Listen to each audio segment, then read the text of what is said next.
너를 법도대로 징계할 것이요 결코 무죄한 자로 여기지 아니하리라 하시니라. 아멘. 오늘도 이 새벽에 오신 여러분들에게 하나님의 은혜가 가득 넘치시기를 바랍니다. 오늘 우리가 읽은 이 46장 1절은 이런 말로 시작을 하고 있습니다. 이방 나라들에 대하여 선지자 예레미야에게 임한 여호와의 말씀이라. 그러니까 이제 이 46장부터 시작해서 51장까지는 이제 앞으로 하나님께서 이방 10개의 나라들에 대하여 심판의 말씀을 하시고 계시는 내용입니다. 그리고 그 1절이 마치 그 전체 내용의 표제어와 같이 기록이 되어 있습니다. 그러니까 지금까지 유다에 대한 하나님의 그 말씀이 끝이 나고 이제 하나님께서는 이방 나라들에 대한 심판을 지금 선언하고 계시는 것입니다. 그런데 여기에서 나오는 이 10개의 나라들은 그냥 무작위로 선정된 그런 나라들이 아니라 이 나라들에게는 공통점이 있습니다. 첫 번째는 무엇이냐면 이 나라들이 다 이스라엘과 관계가 있는 나라들입니다. 대부분의 나라들은 이스라엘 주변에 있는 나라들이거나 아니면 애굽과 바벨론처럼 멀리 떨어져 있기는 하지만 이 이스라엘과 직접적인 관계를 가지고 있는 나라들입니다. 그리고 또 다른 공통점은 무엇이냐면 이 모든 나라들이 이스라엘을 괴롭히기도 하고 침략하기도 했다는 것입니다. 아니면 이스라엘이 우상 숭배하도록 악한 영향을 미쳐서 이스라엘로 하여금 범죄하게 만들었던 그런 이방 나라들이었습니다.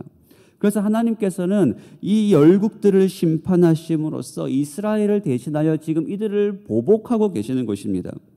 비록 이 유다와 이스라엘이 하나님의 징계를 받아서 심판을 받고 망하고 포로로 끌려가지만 그러나 하나님께서는 이 유다를 버리신 것이 아닙니다. 하나님의 백성을 버리신 것이 아니라는 것입니다. 여전히 그들을 보호하시고 여전히 그들과 함께 하십니다. 그들을 향하여서 여전히 그들은 나의 백성, 내 백성이라고 하나님께서 말씀하십니다. 그리고 그 백성들을 건드리는 나라들을 그들에게 악한 영향을 미치는 나라들에 대해서는 하나님께서 직접 그들을 보복하시겠다는 것이죠. 다른 말로 하면 무슨 말이냐면 이 백성은 하나님께서 직접 징계하시면 징계하셨지 다른 나라들이 이 백성을 건드리지 못하게 하시는 것입니다. 어떻게 보면 이 이스라엘, 이 유다는 세상적으로 볼 때는 작고 아무것도 아니고 힘이 없는 그런 나라일 수가 있습니다. 그러나 하나님께서 이들을 바라보실 때는 하나님께서 그 백성들을 바라보실 때는 그 세상의 중심이 마치 이스라엘인 것처럼 이스라엘을 세상의 중심에 놓고 하나님께서 보고 계시는 것입니다. 이것은 오늘도 우리와도 마찬가지죠. 우리가 나 자신을 볼 때는 우리가 여기 모인 우리를 바라볼 때는 세상 속에서 아무것도 아닌 것처럼 보일 수가 있습니다. 우리는 세상에서 그렇게 유명한 사람도 아니고 어떤 영향력을 미칠 수 있는 사람들도 아닙니다. 그러나 하나님께서는 이 세상의 영광에 주목하고 계신 것이 아니라 오늘 우리에게 여전히 주목을 하고 계시는 분이십니다. 여전히 하나님께서는 우리에게 관심이 있으신 분이세요. 그렇기 때문에 우리는 그 하나님을 의지하여서 세상 속에서 담대하게 살아갈 수 있는 이유가 바로 여기에 있습니다. 그래서 하나님께서는 그 10가지 나라들에 대해서 심판을 하고 계십니다. 그런데 그 10나라에 대한 심판 중에서 가장 먼저 나오는 것이 바로 이 애굽에 대한 심판입니다. 왜 애굽이 가장 먼저 등장하고 있을까요? 그것은 44장까지 이어졌던 내용과 연결되어서 등장하기 때문에 그렇습니다. 바벨론에 의하여서 예루살렘이 함락당하자 남아있던 사람들은 이제 애굽을 의지하여 애굽으로 도망을 갑니다. 애굽에 숨어 있으면 우리가 충분히 살아남을 수 있다라고 생각하고 애굽을 의지하고 있는 거죠. 그러나 지금 그들의 생각은 그들의 착각이었습니다. 하나님께서는 지금 어떻게 하신다고 선언하십니까? 그 애굽마저도 하나님께서 심판하시겠다는 것입니다. 그 애굽마저도 바벨론에 의하여 지금 망하게 하시겠다는 것이 하나님의 선언입니다. 그것이 2절입니다. 2절에 보시면 애굽에 관한 것이라 곧 유다의 요시야 왕의 아들 여호야김 넷째 해에 유브라데 강가 갈그미스에서 바벨론의 느부갓네살 왕에게 패한 애굽의 왕 바로 느고의 군대에 대한 말씀이다 라는 말로 애굽에 대한 심판이 시작되고 있습니다. 그러니까 첫 번째는 누구에 대한 예언이냐면 애굽, 그 중에서도 바로 느고 왕에 대한 예언입니다. 바로 느고는 사실 여기서 처음 나오는 왕이 아니죠. 우리가 살펴본 것처럼 앞에서도 이미 등장했고 열왕기하 23장을 보시면 유다의 왕 경건한 왕 요시야 왕이 이 바로 느고와의 전쟁에서 전사하게 됩니다. 이 바로 느고는 애굽에서 가장 강력한 왕 중에 한 명이었습니다. 그리고 애굽의 영향력을 확장하기 위해서 유다가 있는 이 팔레스타인 지역을 넘어서 유브라데 강까지 지금 자신의 영향력을 확장시키려고 하는 거예요. 우리가 알다시피 그 유브라데 강 지역은 그 당시에는 아수르의 힘이 미치던 곳이었습니다. 그런데 점점점 바벨론이 신흥 강국으로 등장을 하면서 바벨론 쪽으로 힘이 기울어지고 있는 바로 그 시대였습니다. 바로 그때 바로 느고는 유브라데 강까지 진출하려고 하는데 이 애굽의 확장을 막기 위해서 요시야 왕이 막아섰다가 전쟁에서 패하고 전사를 하게 되는 거죠. 그래서 느고는 요시야 왕과의 전쟁에서 승리를 한 다음에 이제 이 유다를 넘어서서 유브라데 강 갈그미스 지역까지 진출을 합니다. 거기서 느부갓네살 왕과 전쟁을 하게 되는 거예요. 느부갓네살 왕과 전쟁을 하게 됐는데 결과는 느부갓네살 왕이 승리를 거두고 애굽은 대패를 하게 됩니다. 바로 그 전쟁, 갈그미스 전쟁 이후부터 이제 바벨론이 신흥 강국으로서 유브라데 강의 모든 패권을 차지하게 되고 이제 애굽은 점점점 그 세력이 약해져서 주도권이 바벨론으로 넘어가게 되는 이 사건이 그 유명한 갈그미스 전투입니다. 그런데 문제가 뭐냐면 하나님께서 지금 이 바로에게 이 선언을 하고 계실 때가 언제냐면 아직 갈그미스 전투가 있기 이전에 하나님께서 먼저 이 선언을 하고 계시는 겁니다.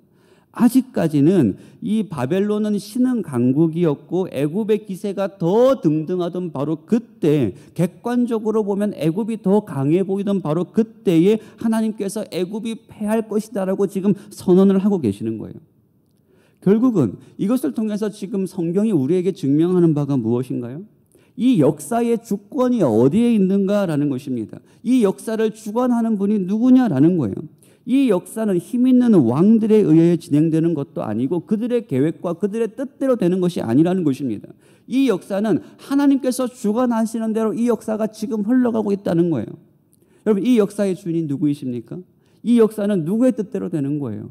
하나님께서 주인이시고 하나님의 뜻대로 되어져 가는 것입니다. 이 역사는 세상의 권세를 잡은 사람들에 의하여 진행되는 것도 아니고 군사력에 의하여 좌지우지되는 것도 아니고 과학이 주도하고 있는 것도 아닙니다. 하나님의 말씀이 이 역사를 진행해 나가고 계시고 모든 민족들의 운명을 결정하시는 거예요. 그리고 이 역사를 주관하시는 그 하나님께서 이 세상 역사만을 주관하시는 것이 아니라 오늘 우리의 인생도 주관하고 계십니다. 여러분, 오늘 우리의 인생은 누구에 의하여서 지금 흘러가고 있습니까? 하나님께서 우리의 인생을 지금도 하나님의 계획대로 한치의 오차도 없이 우리 인생 가운데 간섭하고 계시고 우리의 인생을 지금도 주관하고 계십니다. 이 역사를 주관하시는 그 하나님께서 오늘 우리의 하나님 되시는 거예요. 우리는 그 하나님께 오늘 나와 있는 거예요. 이 세상 역사를 주장하시는 그 하나님, 역사의 주인 되시는 왕 되시는 그 하나님 앞에 지금 우리가 나와서 하나님 앞에 기도하고 있는 것입니다. 그렇기 때문에 우리가 그 하나님께 나아갈 수 있다, 하나님께 기도할 수 있다는 것 자체가 우리에게 너무나도 영광스러운 일 아닙니까? 더 나아가서는 우리가 하나님께 기도를 할 수 있다는 것뿐만이 아니라 하나님께서 우리의 기도를 듣고 계십니다. 하나님께서 여전히 우리를 기뻐하고 계세요. 애굽과 바벨론은 그 당시에 강대국이기는 했지만 그들은 하나님의 도구에 불과한 나라들이었습니다. 하나님의 관심은 여전히 그 백성들을 향하고 있어요. 유다의 관심이 있습니다.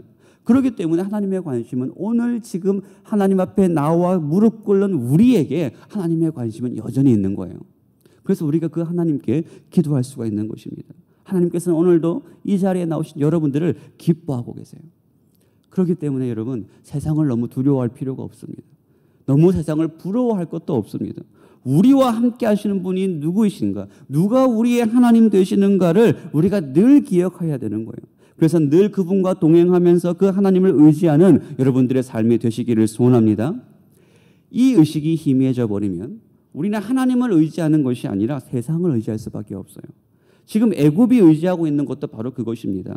3절과 4절에 이렇게 기록이 되어 있습니다. 너희는 작은 방패와 큰 방패를 예비하고 나가 싸우라. 너희 기병이여 말에 안장을 지워 타며 투구를 쓰고 나서며 창을 갈며 갑옷을 입으라.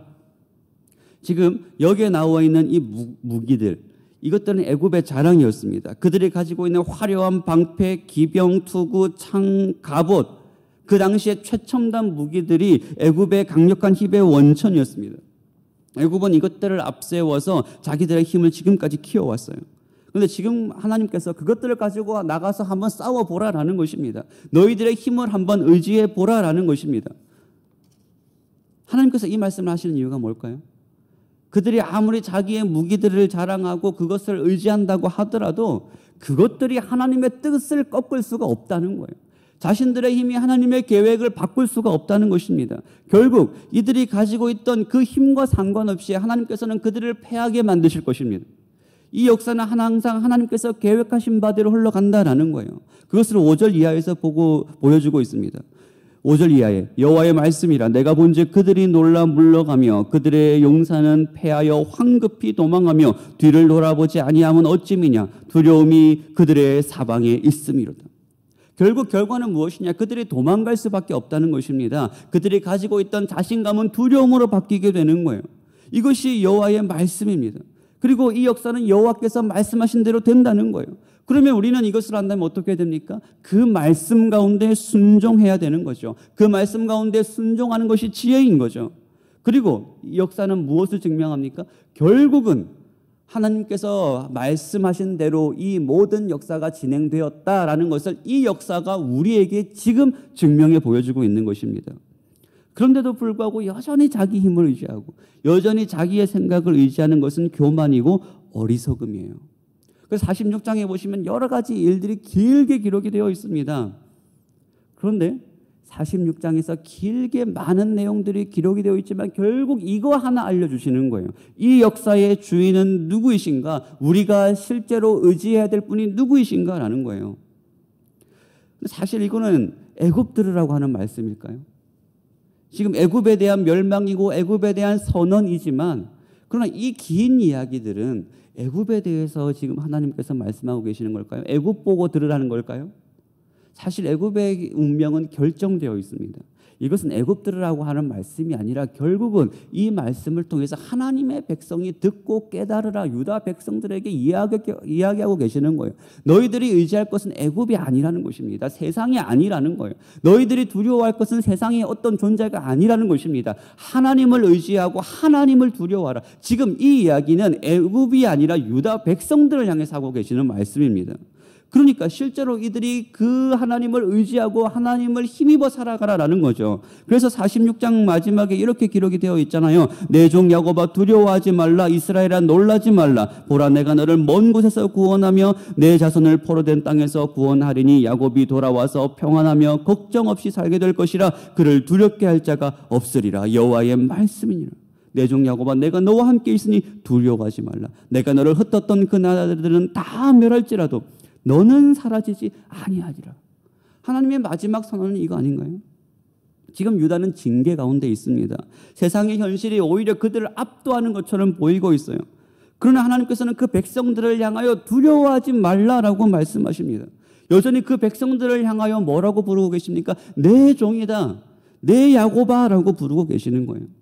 여전히 하나님께서는 그 백성들을 향하여 내 백성이라고 하나님께서 그렇게 부르고 계십니다. 그러니까 하나님의 백성이니까 이 백성들은 누가 책임지십니까? 하나님께서 끝까지 책임지신다라는 거예요.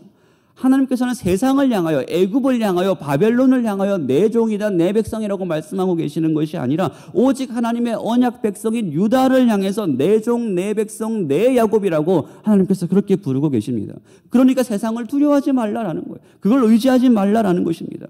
지금 하나님의 징계를 받아 흩어져 있지만 하나님께서는 결국 이들을 다시 회복시키시겠다. 다시 돌이키시겠다. 하나님께서 그렇게 말씀하고 계십니다.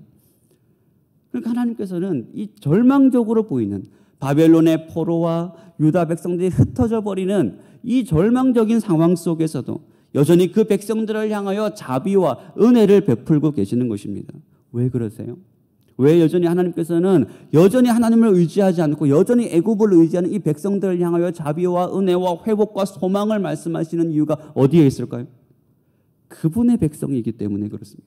하나님께서는 너희는 내 백성이요 나는 너희의 하나님이다 라고 그들과 언약을 맺으신 하나님이시기 때문에, 하나님께서 그 언약을 기억하시고 그 언약으로 그 백성과 관계를 맺으셨기 때문에 하나님께서 그 백성들을 여전히 붙들고 계시는 것입니다. 그렇기 때문에 그 백성들은 여전히 하나님을 의지할 수가 있는 거예요. 바로 그 하나님께서 오늘도 우리와 함께 하십니다. 여전히 우리를 향하여 두려워하지 말라라고 말씀하십니다. 우리에게 구원을 얻겠다라고 말씀하십니다. 결국 우리의 인생은 평안하고 걱정 없이 살게 하시겠다.